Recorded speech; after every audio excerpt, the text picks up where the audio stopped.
Good morning. Welcome to Northwest, a Unitarian Universalist congregation. I am Jim Moyer, he, him, and your worship associate for this morning's service. According to the COVID Act Now website, the Detroit metro region is sadly still in the medium risk category. Therefore, our choir will be performing live, but there will not be communal singing. However, you are invited to stand in body or spirit, move your body, hum along with the music, or sing loudly at home if you are with us online. If you are visiting online and would like Northwest to stay in touch with you, please fill out the visitor form you see in the chat box. If you are with us in person, you can fill out the visitor sign-in form in the atrium.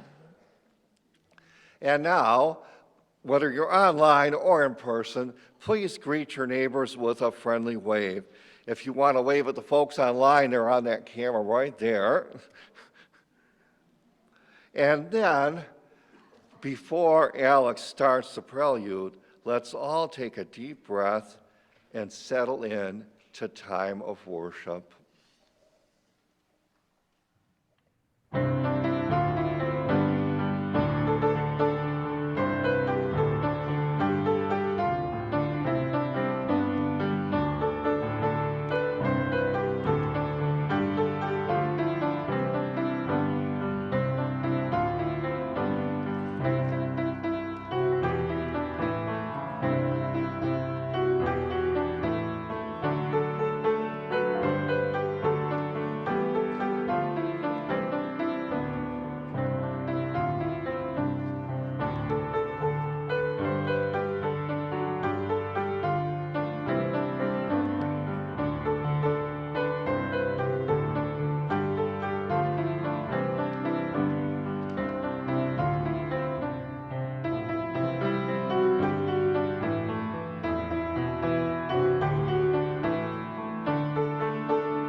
We begin our service today with a land acknowledgement.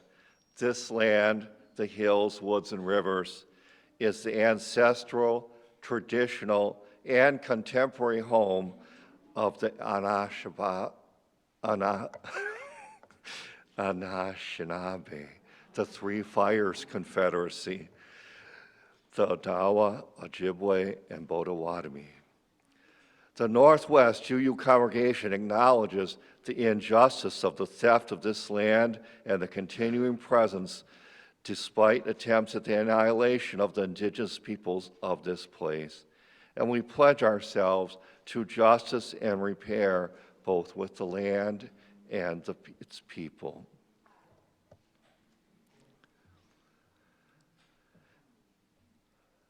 We light our chalice this morning, the symbol of our faith, knowing this morning that many other Unitarian Universalist congregations across this land and around the world are doing the same. We light this chalice with words by Howard Thurman.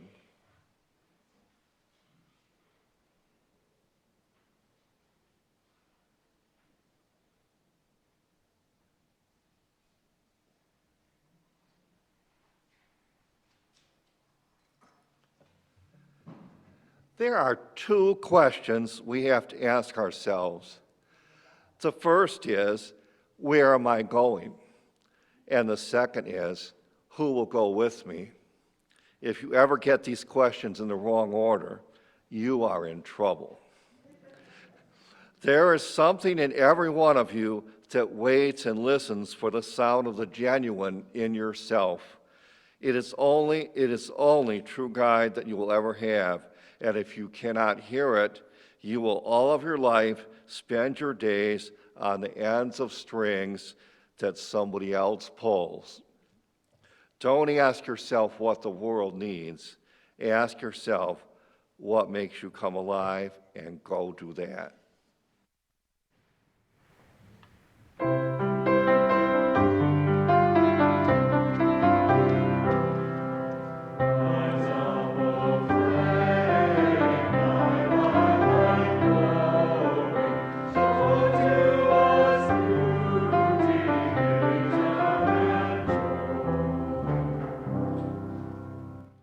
Now we will have a story read by Jim Moyer.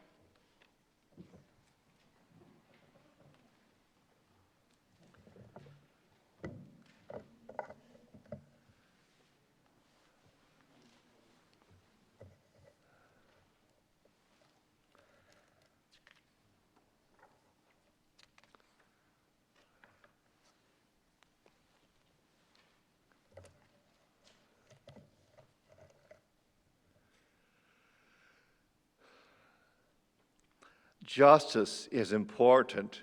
It takes hard work and an open mind. To find justice, ask all kinds of people to join your search. Justice needs to hear every side of the story. Justice asks questions, lots of them. Justice isn't afraid to right a wrong.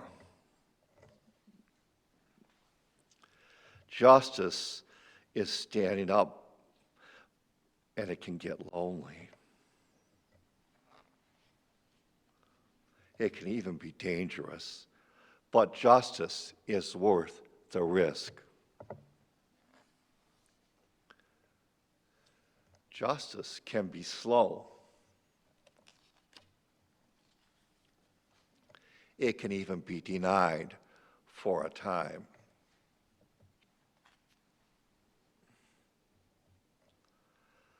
Sometimes people worry that there is no justice in the world.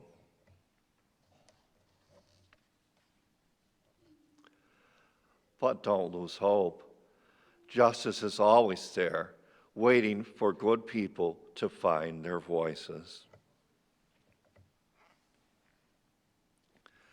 Waiting for brave people to stand up together, because justice can't do it alone.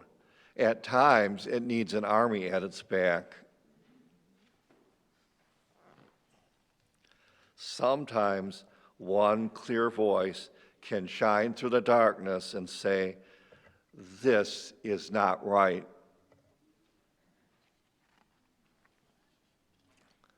But we must always stand watch, because injustice is always waiting too. We, the people, must make laws to protect justice.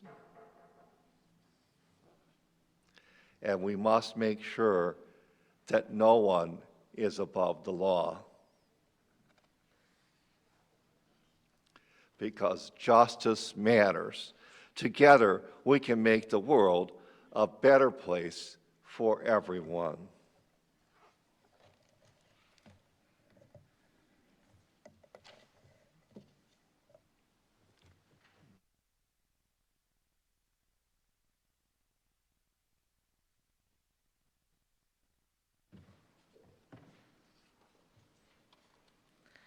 Now our children and youth and their teachers will go to the nursery and also room B. The older children will go to room B. This morning we have we're making decorations for our Thanksgiving baskets, making turkeys, and we're also doing some calligraphy cards, Thanksgiving cards. So, Oliver, do you want to come up and carry the flame?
One purpose of a religious community is to encourage all who gather together to grow more generous in spirit and action. This is the great end of all the world's faith traditions, to bring the human being closer to the divine by acts of creation and compassion. We now take an offering that allows us to exercise that all-important generosity of spirit, an offering that will mutually support this self-supporting congregation and the shared plate recipient. Every other month throughout the year, Northwest shares 50% of the plate collections with the Southfield Emergency Needs Fund. Their goal is to help residents overcome personal hurdles to achieve a satisfying and productive quality of life. Human Services is a division of Southfield Community Relations. If you would like to donate, you can do so in a variety of ways that are now visible on your screen. For those here in person, we will pass a collection basket for checks and cash.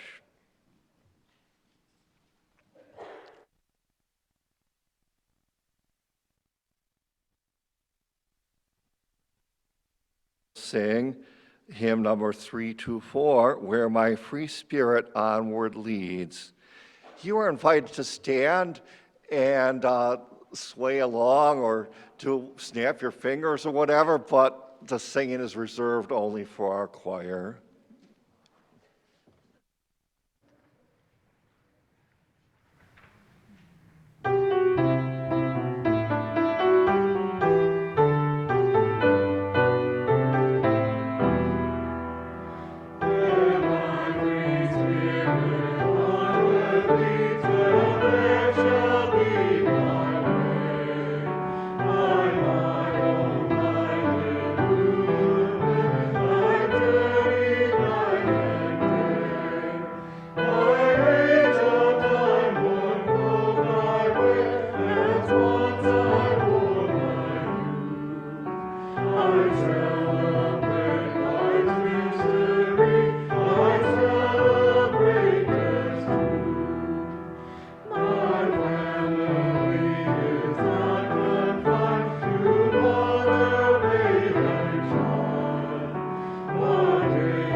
words of Norbert Capek. It is worthwhile to live and fight courageously for sacred ideals. Oh, blow, ye evil winds, into my body's fire, my soul you'll never unravel. Even though disappointed 1,000 times or fallen in the fight and everything would worthless seem, I have lived amidst eternity. Be grateful, my soul. My life was worth living. They who were pressed from all sides but remained victorious in spirit are welcomed into the choir of heroes. They who overcame the fetters giving wing to the mind are entering into the golden age of the victorious. And now, our choir will continue with the hymn number 331, Life is the Greatest Gift of All.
Some early memories from growing up in a large white suburban Methodist church in Redford Township. I remember Bible memorization contests in 6th grade Sunday school. And Sunday school classes being held in the basement, divided by rolling chalkboards until the educational wing was completed. I remember waiting for Mom to slowly finish her coffee in the parlor after church so we could go home. Did I say slowly? Singing in the elementary grade Epworth Choir, then the junior high Asbury Choir, and finally the senior high Wesley Choir, all named after place and founder names in Methodist church history. My father sang in the adult chancel choir. During high school, in addition to choir and Sunday school, I participated in a Sunday night youth group and delivered the sermon each year at the Easter sunrise service. As promised, I'll be sharing my early personal story of Christian upbringing and faith journey and how it intersected with white evangelicalism during part of the last century. For the history of white evangelicalism, I'll refer to the book by Kristin Du Mez, Jesus and John Wayne. I think of my upbringing in the Methodist Church as reasonably typical for a white kid growing up in the suburbs to middle-class parents. With my younger brother, we were the typical 4-person nuclear family. My father was a civil engineer working for the county. Mother was a homemaker until my brother and I went to college. The most exotic neighbors in my subdivision were Catholic families with many children who often attended parochial grammar schools. I also remember one Chinese American kid and one family of Jews, whose father was also our family physician. Aldersgate United Methodist Church was the center of our social and religious lives. Aldersgate was the name of the road that the founder of Methodism, John Wesley, was attending worship when he found his heart strangely warmed, which was his understanding of a sort of personal religious experience. Dad was in the adult choir and the men's club. Mom was in the women's association and a leader in the annual rummage sale. They both participated in weekly Bible studies and joined other card players in regular bridge competitions. Sometimes I think that was an extra sacrament in the Methodist Church. When they were hosted at our house, my brother and I watched enviously as the adults snacked on bridge mix, and we wondered what was in the wrapped boxes for the first place winners and the last place consolation prize. One strict chore we had on Saturday evening was to polish our Sunday shoes to a bright shine. I have no idea why my brother and I were so resistant to completing this task, sometimes to the point of tears. On Sunday mornings, we put on those shiny shoes, along with a white shirt, dark trousers, sport coat, and a clip-on tie. Our brand of Methodism was not especially evangelical. We had no altar calls.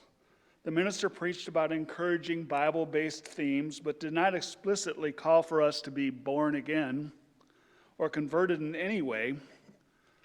We were baptized as Christians when we were babies, and we were expected to remain that way. At the same time, my brother and I were keeping our church shoes polished. White Evangelicalism was beginning to look a little like it was going to become in its current state. As Du Mez explains in Jesus and John Wayne, post-war white evangelicalism was breaking out of its niche in the South and the West and defining itself against the general culture in its hypermasculinity, militarism, misogyny, and racism. Perhaps no one personified this hypermasculinity more than the evangelist Billy Graham. In the fall of 1949, Graham launched his infamous Los Angeles Crusade under the looming threat of nuclear annihilation and the Cold War against the Soviet Union. With an urgent call for repentance, Graham preached to the people of Los Angeles, "Communism is a religion that is inspired, directed, and motivated by the devil himself, who has declared war against Almighty God." Graham made clear that America was on God's side, and it was time that America started acting like it. He said that Los Angeles was third on the list of Soviet targets because it was a city of wickedness and sin, plagued by crime, drinking, and rampant sexual immorality. I'm not sure in that order or not. Graham believed the stability of the home was vital to both morality and national security. A properly ordered family was a patriarchal one.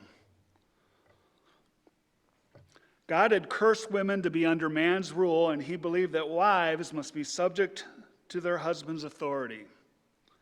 He said that when a husband comes home from work, the wife should run out and kiss him. Give him love at any cost. Cultivate modesty and delicacy of youth. Be attractive. Keep a clean house and don't nag and complain all the time. I hear you, Susan.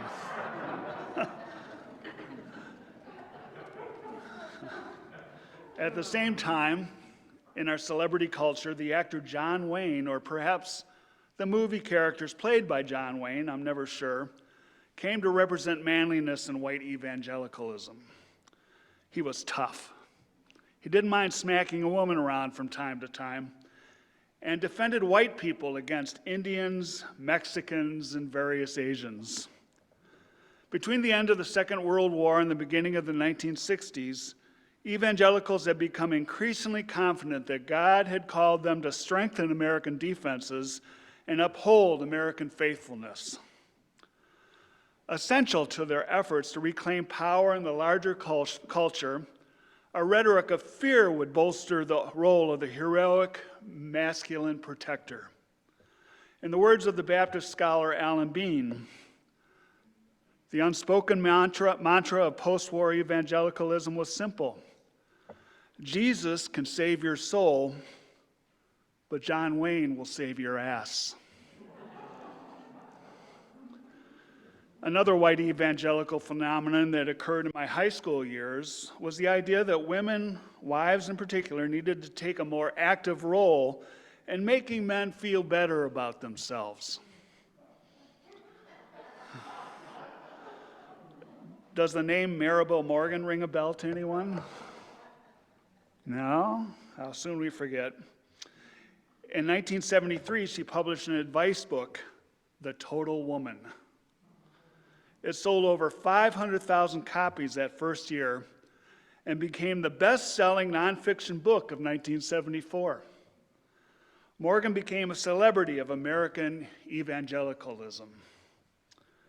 Morgan offered practical tips to women. Become the sunshine in their homes. Her solution to problems in marriage for women was simple. Treat your husband like a king. Revere him and cater to his every need. The religious foundation for Morgan's advice was that the biblical remedy for marital conflict was the submission of wives to their husbands.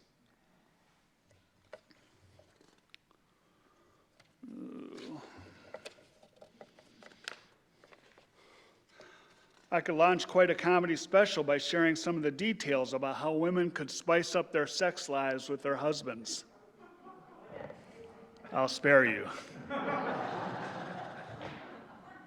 Admittedly, all of this sounded pretty good to the teenage me. At the same time, I got involved at the gateway to this strange, new, but not altogether unfamiliar world of white evangelicalism.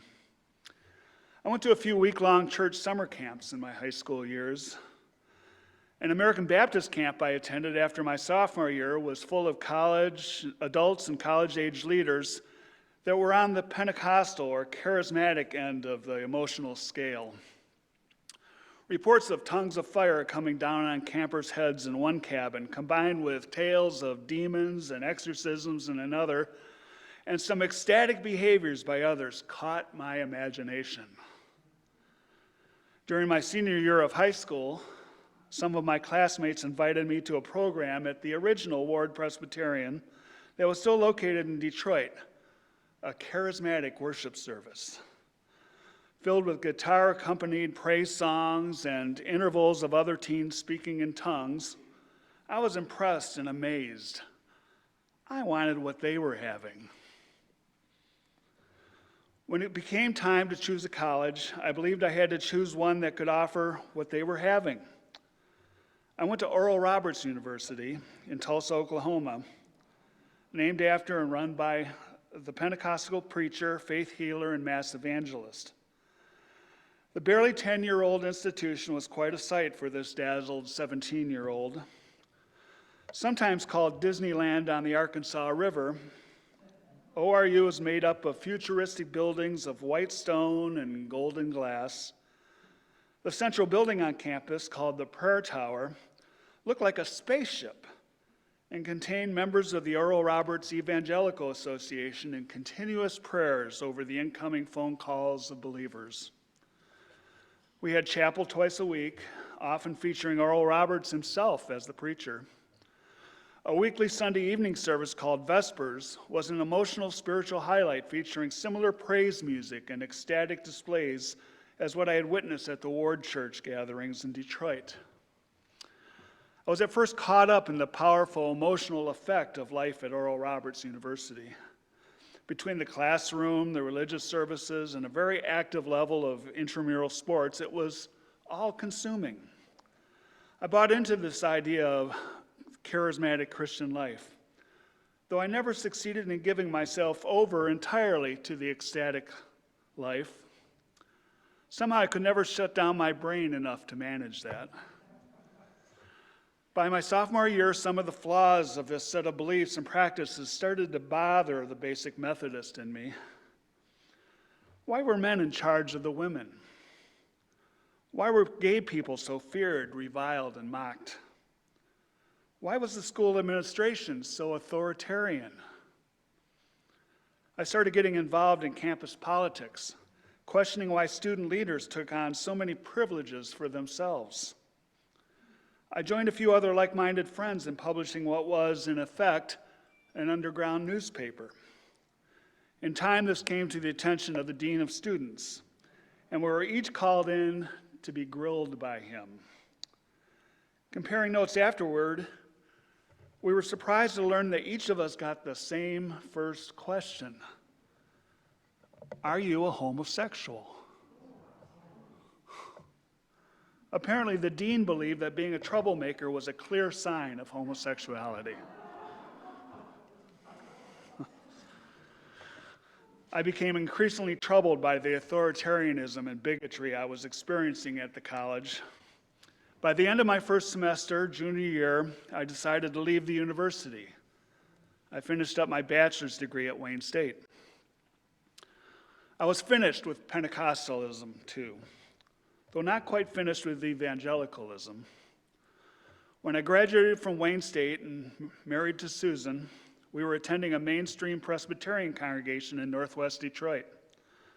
I considered this a lateral move from the Methodism of my youth. I was still enthusiastic about evangelicalism and decided to attend seminary in preparation for the ministry. I liked my Presbyterian church, but I didn't think it was evangelical enough. My Presbyterian pastor tried to get me to attend Louisville Presbyterian Theological Seminary, but my Baptist father-in-law convinced me to attend Southern Seminary, a Southern Baptist institution also located in Louisville. It didn't hurt to know that Southern Seminary was well enough supported by that denomination that it didn't charge tuition. During my year at Southern, where I'll have to admit I was getting a pretty good education, some of the old doubts about the evangelicals returned.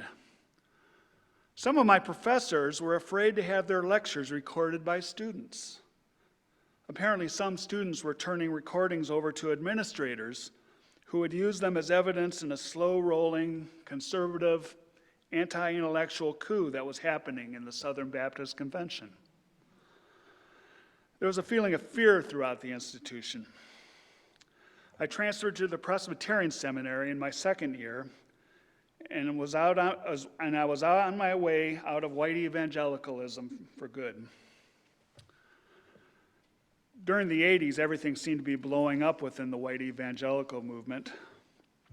Oral Roberts became a laughingstock for claiming to see a 900-foot Jesus who was threatening to take his life if he failed to raise enough money for his latest colossal building project. Jimmy Swaggart, you may remember, a prominent televangelist, was scandalized by affairs with prostitutes. Jim and Tammy Baker, who claimed God was behind the enormous Christian amusement park and resort they were building with proceeds from their television ministry, were caught in his sexual scandal and their financial improprieties. He ended up in prison, and Jerry Falwell ended up stealing their ministry. The rest of my story, including a decade of Presbyterian ministry, will wait for another day. The story of white evangelicalism has continued to evolve. Kristin Du Mez writes about the homeschooling movement, the Promise Keepers men's movement, Ollie North and Clarence Thomas, and the white evangelical adoption of the anti-abortion movement.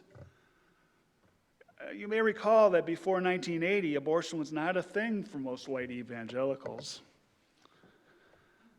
The natural endpoint of Jesus and John Wayne, of course, has been Jesus and Donald Trump. When early on John Wayne, no more an example of the Christian life than any other hedonistic right-wing celebrity, becomes an exemplar of Christianity, it isn't hard to imagine a cruel, narcissistic showboat like Trump becoming a hero to today's white evangelicals. Just a little over a year after Trump's inauguration, two of his evangelical supporters published, and I couldn't believe its title, The Faith of Donald J. Trump, a spiritual biography. In it, Brody and Lamb wrote, Trump believes in strength and a strong America that corresponds to traditional masculinity. This John Wayne America ideal man sits tall in the saddle, doesn't whine or complain, fights and dies for things that matter, exhibits courage in the face of danger, works hard, maybe even an unbalanced amount, provides for his family, builds things, institutions, buildings, businesses that others inhabit, leaves the world a better place. May speak with machismo, but never effeminacy, and communicates hope even when it defies logic. Jesus and John Wayne and Donald Trump. What's next? Stay tuned. Now the choir will lead us in singing hymn number 295, Sing Out Praises for the Journey.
This morning, we also have a special plate collection for the Thanksgiving food baskets. Thanksgiving foods baskets with the Southfield Human Services are back this year, and this collection will go toward purchasing gift certificates to donate to 10 local families so they can buy food items during the holiday season. We are also going to be collecting non-perishable food items that will be packed after the service on Sunday, November 20th. So bring the non-perishable Thanksgiving donations to the atrium.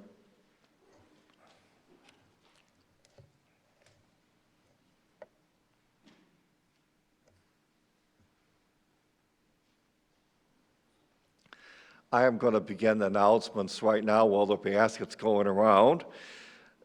We have three major things going on right now. First of all, a chance to sponsor a child for Christmas. Northwest UU is partnering with the Oakland County Foster Closet in their Sponsor a Child for Christmas project.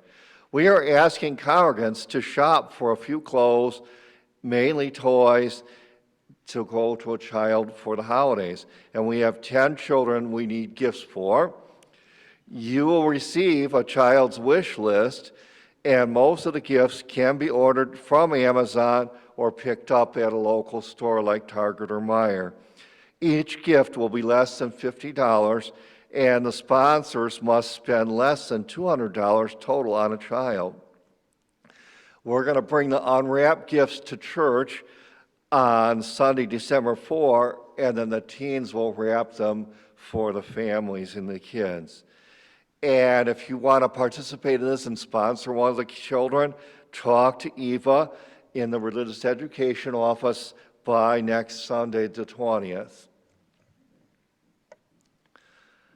Second thing, the 8th Principal Implementation Team is sponsoring a dialogue on race and ethnicity, also known as a DOOR, and the goal is to create an environment for building community and multicultural components through a constructive dialogue on race, ethnicity, identity development, and institutional change. And you can participate in these sessions. The next one is from 7 to 9 p.m. on Wednesday, November 16th. It's on Zoom. Today, after the service, we have several activities that you can participate in. We have a potluck in the multipurpose room. You can also pick up your winnings from the service auction out in the atrium between 11:30 and 2:30. And the last thing you get to do is to shop for decorations and gifts at the Holiday Rummage Sale in Room A. That sale will happen until 2:30 p.m. More information about these events and updates about the Northwest community can be found on our website, our weekly newsletter, and our Facebook page. We will now conclude our worship. Oh, the service auction, gee. We know how much we raised. We want to know, right? I do. Good morning, everyone. Thank you all who donated items, who donated cash, who bid last night. We had a fun time, I think, online. Had a few very tense moments, but exciting. And this year's service auction thus far has raised $24,600. So thank you all very much.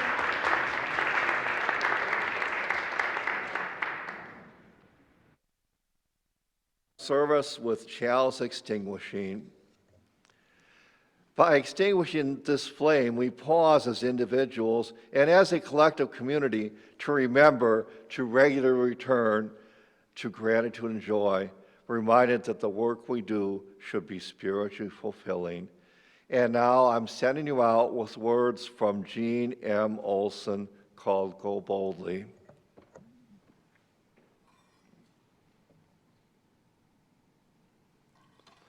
May you be brave enough to expose your aching woundedness and reveal your vulnerability.